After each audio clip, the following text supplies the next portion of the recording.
तो tales of grid के एक और नए एपिसोड में आप सभी का स्वागत है। और यार शुरू करने से पहले हैशटैग वार्निंग, अगर खाना खा रहे हो तो वीडियो छोड़ दो, और अगर वीडियो देख रहे हो तो खाना छोड़ दो। क्योंकि इस कहानी में तुमको एक अलग ही लेवल की टट्टी दिखने वाली है। अब मैं कैसे बताऊं? अब इस कहानी का मेन कॉन्सेप्ट ही टट्टी से शुरू होता है। मतलब कहानी टट्टी नहीं है, बल्कि कहानी के अंदर टट्टी है। अब वो क्या है, क्यों है, कैसे है, ये तो आपको आगे ही पता चलेगा। तो स्टोरी की शुरुआत में हम देखते हैं एक वॉशरूम का सीन, जहाँ पर एक लड़की हल्की हो रही होती है और हमें यहाँ पर पता चलता है कि इसके पेट में काफी ज्यादा गड़बड़ है। और यहाँ पर वो अपने मन में सोचती है कि यार मैंने ऐसा वैसा तो कुछ भी खाया ही नहीं है, तो आखिर मेरा पेट इतना खराब क्यों है, कहीं मेरी तबीयत खराब तो नहीं है।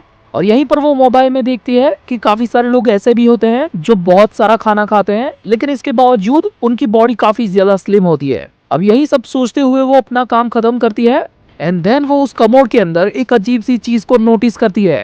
वो देखती है कि वहां पर कुछ स्प्राउट के दाने तैर रहे होते हैं, और वो यहाँ पर ये सोचकर काफी ज्यादा शॉक्ड होती है कि आखिर ऐसा कैसे हो सकता है, बल्कि मैंने तो कुछ खाया ही नहीं था, तो इस स्प्राउट्स के दाने यहाँ पर आए कैसे। देन वो तुरंत ही वहां से हॉस्पिटल में जाती है, डॉक्टर से चेकअप वेकअप करवाती है और डॉक्टर को ये सारी बातें बताती है कि मैं इतना कुछ खाना खाती ही नहीं हूँ, तो फिर मेरा पेट इतना ज्यादा बढ़ता क्यों जाता है। और यहाँ पर डॉक्टर हंसते हुए उसे जवाब देता है कि क्या तूने थोड़ी देर पहले बर्गर ठूसा था। तो यहाँ पर वो थोड़ी सी गुस्सा हो जाती है कि यार मैंने तेरे को बताया तो सही कि यहाँ पर आने से पहले मैंने कुछ भी नहीं खाया। लेकिन यहाँ पे फिर डॉक्टर उसे अपनी कंप्यूटर स्क्रीन पर उसकी एंडोस्कोपी की रिपोर्ट दिखाते हैं, जिसमें क्लियरली उसके साथ साथ हम भी देख सकते हैं कि उसमें बर्गर की सामग्री उथल पुथल हो रही होती है। और यहाँ पर लिटरली डॉक्टर एक एक चीज बारीकी से बताता है कि देखो बेटा, ये ब्रेड है, ये बर्गर मीट है, ये है चटनी वगैरह वगैरह। अब यहाँ पर ये लड़की फुल कंफ्यूज होती है कि आखिर ऐसा कैसे हो सकता है। डॉक्टर ने कोई गलत सलत इंसान की रिपोर्ट दिखा दी है उसको, बल्कि ये तो उसकी हो ही नहीं सकती। तो वो उस डॉक्टर पर काफी ज्यादा गुस्सा हो जाती है, लेकिन तभी उसके पेट में वापस से गुड़गुड़ हो जाती है। तो फिर वो मजबूरी में डॉक्टर से परमिशन मांगती है कि क्या मैं इस क्लिनिक का बाथरूम यूज कर सकती हूँ। और नेक्स्ट सीन में हम देखते हैं कि वो टॉयलेट के अंदर ये सारी चीजें सोच रही होती है कि शायद हो सकता है कि मुझे नींद में खाने की बीमारी लग गई हो, या फिर ऐसा भी हो सकता है कि इस डॉक्टर को साले को कुछ पता ही ना हो, मुझे कोई अलग ही तरह की नई बीमारी हो गई हो। मतलब यहाँ पर ये फुल्ली कंफ्यूज है कि आखिर ये बर्गर आया तो आया कहाँ से, क्योंकि एंडोस्कोपी से पहले उसने तो कुछ खाया ही नहीं था। अब यहाँ पर इसके साथ एक अनयूजुअल सी चीज होती है, जैसे कि पिछली बार उसे कमोड में स्प्राउट के दाने दिखे थे, ठीक उसी तरह इस बार इसे एक बलून दिखता है जिसके अंदर किसी चीज को पैक किया गया होता है। तो यहाँ पर वो काफी ज्यादा चौंक जाती है, और यहाँ पर बलून से मेरा मतलब आप लोग समझ ही गए होंगे। तो अभी इस बलून को काफी अच्छे से पानी से क्लीन करती है, और यहाँ पर वापस से उसके दिमाग में यही चल रहा होता है कि आखिर ये आया कहाँ से, मैंने तो ऐसी कोई चीज खाई ही नहीं थी। तो यहाँ पर वो देखती है कि उस बलून के अंदर एक पेपर है, तो उस बलून को फाड़ के उस पेपर को बाहर निकालती है, और फिर उसके साथ साथ हम भी देखते हैं कि आखिर उस पेपर में क्या लिखा गया है। और उसमें लिखा होता है कि शायद से हमारा अंदरूनी पाचन तंत्र जुड़ा हुआ है। अब ये पढ़ने के बाद वो काफी ज्यादा शॉक होती है और ये सोच रही होती है कि आखिर ऐसा कैसे हो सकता है। और अगले ही सीन में हम देखते हैं कि घर पे जाने के बाद भी वो उसी नोट को बार बार पढ़े जा रही है, और उसके दिमाग में यही चल रहा है कि ऐसी घटिया चीज मैंने आज तक बिल्कुल भी नहीं की है। इनफैक्ट मेरी तो राइटिंग भी काफी ज्यादा अच्छी है, और अगर इस नोट में लिखी गई ये सारी बातें सच है, तो आखिर ऐसा कैसे हो सकता है कि किसी का इंटेस्टाइन ऐसे कनेक्टेड हो।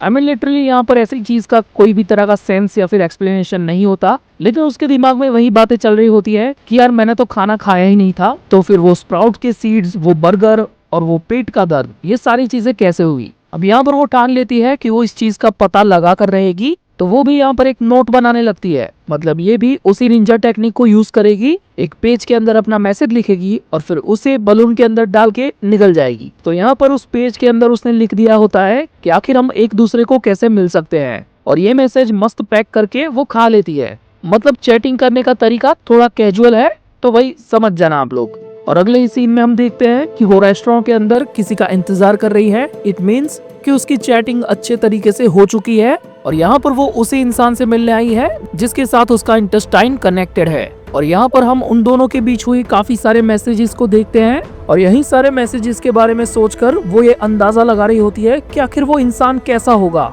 जो कि आज उसे मिलने वाला है। लेकिन इस एग्जैक्ट मोमेंट पर ही एक्सक्यूज मी करके एक बंदा उसके पास आता है, एंड गेस व्हाट कि ये वही बंदा है जिसका इंटेस्टाइन इस लड़की के साथ कनेक्टेड है। अब यहाँ पर ये लड़की उस लड़के को देखने के बाद काफी ज्यादा खुश होती है, क्योंकि ये उसकी इमेजिनेशन से भी ज्यादा हैंडसम होता है। और फिर उन दोनों के बीच में कन्वर्सेशन स्टार्ट हो जाती है और वो लड़का भी इसे कहता है कि तुम भी काफी ज्यादा क्यूट हो। एंड इन्हीं बातों के बीच में उस लड़की के पेट में वापस से दर्द शुरू हो जाता है। तो यहाँ पर वो उस लड़के से पूछती है कि क्या तुमने यहाँ पर आने से पहले कुछ खाया पिया था क्या।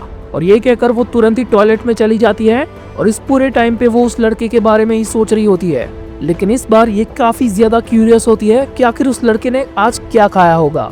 और तभी उसे कमोड के अंदर दिखती है एक इंसान की उंगली और ये देखकर वो काफी ज्यादा सहम चुकी होती है।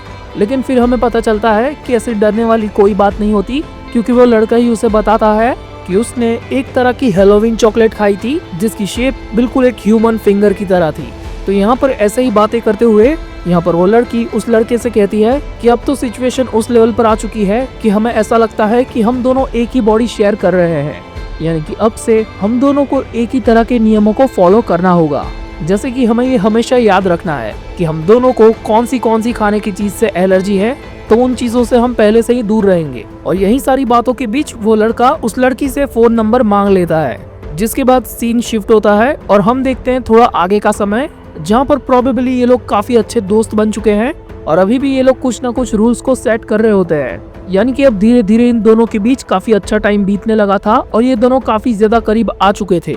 मतलब कि ये दोनों साथ में काफी सारी मेमोरीज को शेयर करते हैं, इंक्लूडिंग फूड, और ऐसे ही इन दोनों के बीच में एक रिलेशनशिप बन जाता है। लेकिन जैसा कि हम सब जानते हैं कि जितनी जल्दी ऐसी वाहियात चीजों की शुरुआत होती है, उनका अंत उतनी ही जल्दी हो जाता है। तो यहाँ पर भी बिल्कुल वैसा ही होता है। पर इस कहानी में ट्विस्ट ये होता है कि यहाँ पर लड़के ने लिटरली लड़की का काट दिया है और लड़की यहाँ पर फुल सदमा आशिक बन के काफी सारी चीजों की तोड़ फोड़ कर रही होती है और रोते हुए यही सोच रही होती है कि आखिर वो मेरे साथ ऐसा कैसे कर सकता है। और इसी बीच उसका भी सर घूमने लगता है, यानी कि ये कुछ ऐसी ही फीलिंग होती है जैसे कि दारू पीने के बाद आती है। अब यहाँ पर ये लड़की सोच रही है कि आखिर मैंने पी ही नहीं है तो आखिर मुझे ये चढ़ क्यों रही है। यानी कि इस बात का सीधा मतलब यही है कि वो लड़का कहीं पर मस्त दारू पार्टी कर रहा है और उसी के खाने पीने की चीजों का सीधा इफेक्ट इस लड़की पर पड़ता है और यहाँ पर इसे उल्टी भी हो जाती है और उस उल्टी में तैरते हुए पास्ता, बियर और चखने को वो देख लेती है। जिसके बाद वो एक आखिरी बार ट्राई भी करती है कि वो किसी ना किसी तरीके से उस लड़के से वापस से बात कर सके, लेकिन लड़के ने सीधा दूसरी बार भी उसे सीधा मस्त जवाब पेल दिया होता है और इसी वजह से इस लड़की के घर के वातावरण में दुख दर्द पीड़ा के बादल मंडरा चुके होते हैं। और हाँ, ये वही शक्ल है जिस दौरान हमें बैकग्राउंड में ये सुनाई देता है।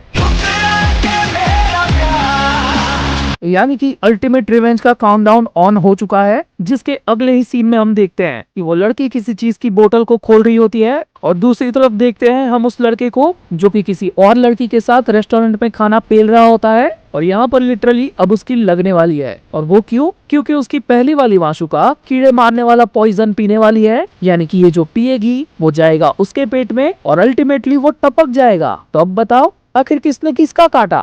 लड़का यहाँ पर रेस्टोरेंट में काफी अच्छे पल बिता रहा होता है, क्योंकि इस बेचारे को क्या ही पता है कि इसके साथ अब क्या होने वाला है। अब इसी बीच उसके सामने बैठी लड़की भी बाथरूम में चली जाती है और इसी बीच वो अपने मोबाइल में अपने मैसेजेस को देखता है और ये सोचने लगता है कि आखिरकार चलो पीछा तो छूटा, क्योंकि साली हद से ज्यादा पीछे पड़ रही थी और ऊपर से मुझे ही कंपेयर कर रही थी दूसरे लोगों के साथ। यानी कि इस लड़के की अपनी ही एक वजह होती है इस घटिया निब्बी से दूर होने की, लेकिन इसे इस बात का भी डर होता है कि क्या होगा अगर उसने कुछ गलत सलत खा लिया और मुझसे उस तरीके से बदला लिया तो। लेकिन बेचारे ने ये सब सोचने में काफी ज्यादा देर कर दी होती है, क्योंकि अगले ही सीन में हम देखते हैं कि इसे लिटरली खून की उल्टियां हो जाती है, जिससे मुझे लिटरली सूर्यवंशम की याद आ गई। लेकिन हर कोई हीरा ठाकुर की तरह वापस से नहीं उठ सकता, तो #रेस्ट इन पीस। यहाँ पर ये लड़का उस लड़की को गाली देते हुए टपक जाता है, यानी कि इस लड़की ने चीट करने वाले को अपने ही चीट कोड से मार दिया। यहाँ से सीन शिफ्ट होता है अगले दिन पर और हम देखते हैं कॉलेज का सीन, जहाँ पर ये लड़की काफी ज्यादा सदमे में खड़ी होती है